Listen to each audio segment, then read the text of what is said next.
So, hello everyone, welcome back. Today's story, jadi aku mau buat story lagi. Yaps, I still survive. Aku mau cerita apa ya? Dan menurut aku ini tuh adalah sesuatu yang cukup fun buat aku dan ya aku bakalan keep dokumentasi atau arsipnya buat aku sendiri. Aku tuh udah lulus setahun ya, setahun jadinya dan udah sebulan. Ternyata mencari duit itu susah. Konteks kalau kita mencari secara halal dan ya tentunya aku juga nggak punya privilege ya sama seperti orang-orang yang mungkin punya privilege. Jadi pagi ini aku bangun, aku seret tiba-tiba aku ini menyadari aku nggak punya galon. Aku kan udah ada di kos baru ya, aku udah di kos baru. Ternyata kosan baru aku ini lingkungannya itu adalah lingkungan yang udah kerja, mungkin ada beberapa yang kuliah, tapi konteksnya ini tuh lebih ke nggak mahasiswa lagi gitu kan. Mungkin aku menyadari itu sebenarnya sebelum awal aku masuk ke sini, tapi aku nggak punya pilihan karena aku harus bersaing dengan maba untuk mengambil kosan yang masih dekat dengan Mila. Tapi aku kan udah ngajar, udah kerja dan nggak ada lagi sih kebutuhan untuk ke kampus, so aku udah mutusin karena di sini juga bisa bulanan. Ada beberapa yang fasilitasnya worth it, cocok lah sama keuangan aku dan lokasinya strategis gitu. Cuman nggak bisa aku ambil karena dia langsung setahun. Dari mana uang saya langsung setahun gitu kan. Nah, aku tuh di sini itu udah seminggu ya, hampir seminggu deh, seminggu besok hari Jumat.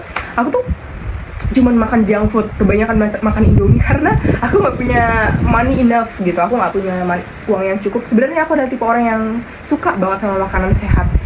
Aku suka banget sama telur rebus, daging, terus aku suka sama makanan real food. Aku suka salad buah, aku salad sayur, tapi aku nggak bisa beli karena saat ini aku memang dalam keadaan krisis life quarter.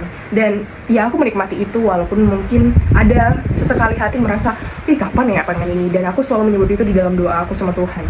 Nah, aku pagi ini bangun jam 8, terus aku nggak punya air minum lagi. Aku harus berjalan karena biasanya bukan jalan sih, jadinya aku harus gerakin motor aku dan diikat lah gitu sampai ke Alfamart. Jaraknya hampir 1 kilometer lah bisa ya.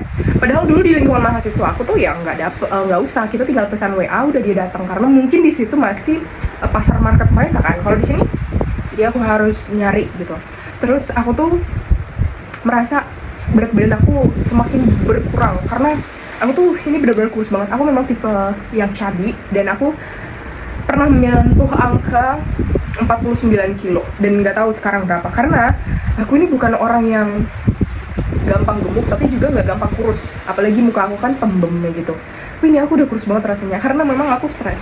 Aku masih selalu berusaha untuk mengingatkan kepada diriku tidak lagi mengingat masa lalu, tidak lagi memaksakan sesuatu dan mau menerima keadaan. Jujur masih sering banget aku ini memaksakan sesuatu ya harus sesuai dengan kehendakku gitu, atau aku punya plan. Dan aku adalah tipe orang yang menyadari aku masih muda, aku pengen melakukan banyak hal, aku pengen sukses, aku pengen kaya, aku pengen banget memberikan sesuatu yang bisa aku berikan kelak kepada orang-orang di sekitar aku, apalagi kepada diri aku sendiri dulu. Banyak banget mimpi. That's why I still survive today, karena aku ya hanya karena punya mimpi. Kalau bukan karena punya mimpi, aku tuh nggak punya alasan untuk hidup sih sebenarnya. Aku punya mimpi setiap kali aku ingat kalau aku pengen ke luar negeri, dan itu mungkin kayak terasa geli atau terasa lucu di saat ini karena aku nggak punya uang untuk beli semangkok apel aja. Buru-buru saya harus berbicara tentang luar negeri gitu. Tapi aku percaya aku selalu membawanya dalam doa apapun yang selalu aku pegang.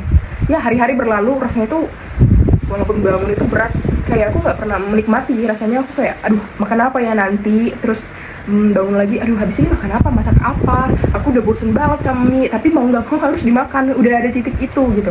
Dan aku nggak pernah berhenti berusaha, aku upgrade CV, upgrade apapun, tapi aku menyadari privilege itu nyata banget di kita. Dan aku udahlah, seperti video yang aku ceritain sebelumnya, aku udah menerima, aku tuh udah ditolak dari banker frontliner di BRI gitu, ada lagi BCA, aku coba mandiri juga dari Talentix, terus aku LPDP 2 kali gagal karena ya itu sih yang paling aku harapkan, lulus karena aku mumpuni dalam belajar. Aku pengen jadi dosen dan satu-satunya jalan ya dengan dapat beasiswa karena saya bukan dari orang yang memiliki ekonomi cukup gitu kan.